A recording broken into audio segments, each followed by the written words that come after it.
Hey, I'm Sean McDaniel.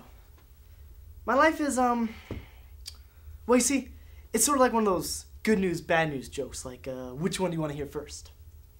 Well, in the jokes, it's always the good news first, so, here it goes.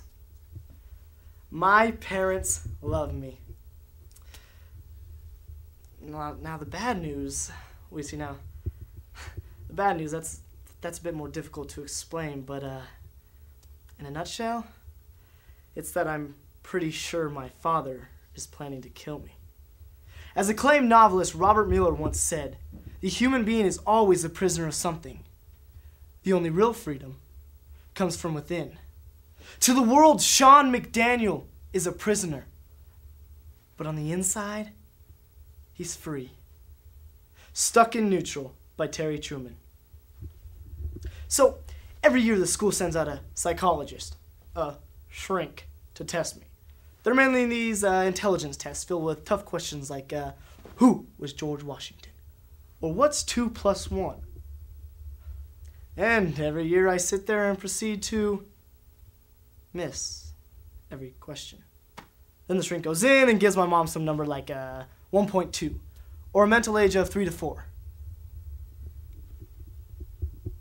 That's in months, not years.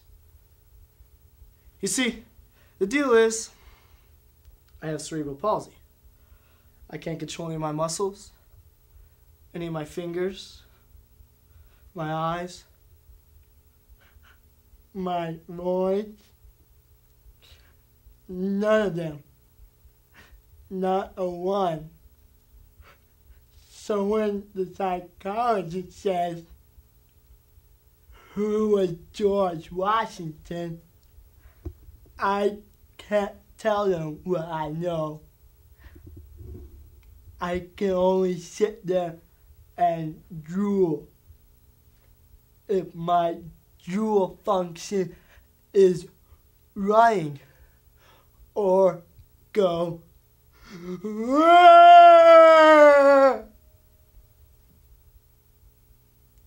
When people first meet me, they usually speak real slowly and real loudly. Hi, Sean. Nice to meet you. My name is Allie Williamson. How are you? Well, I'm not deaf. Oh, but it gets worse. You should see my mom. Ooga booga boo. How's my big baby boy? Open wide. Here comes a plane. You. Oh. It's okay. You can laugh. I do. You know, people mean well. I mean, they just don't always know how to show it. Like my dad. I guess I should explain to you all about my father. About why I think he's planning to kill me. You see, it's not as though he stated it to me directly. I mean, he hasn't said, Sean, I'm going to kill you. No, it's nothing like that. It's more of an intuition. An intuition and this thing that happened the other day. Hey, Sean. What's going on, buddy? Sorry it took so long, but I got your favorite, beans!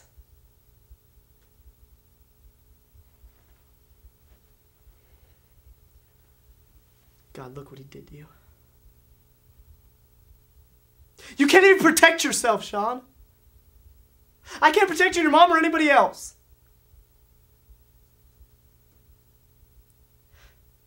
You know I love you, right?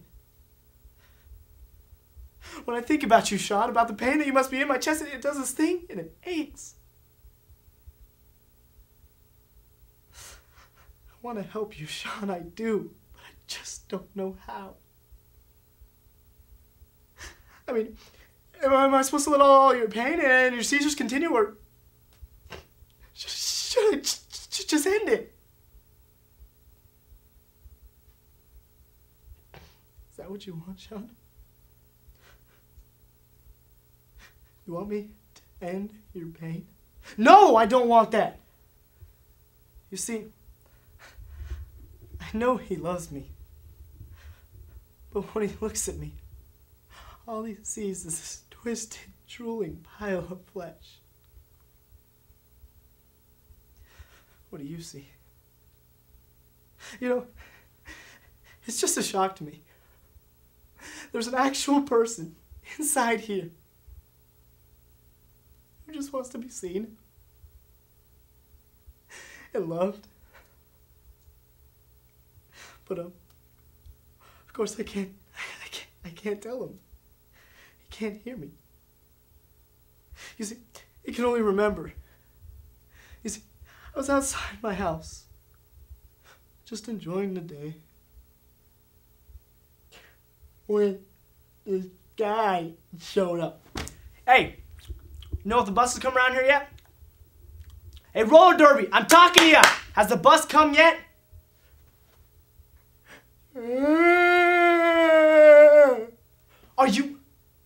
Are you laughing at me, huh? I say something funny? Look at me when I'm talking to you. I say something funny? Maybe I ought to teach you to show some respect, huh? And then he held a lighter under my chin. Not so funny now, is it, huh?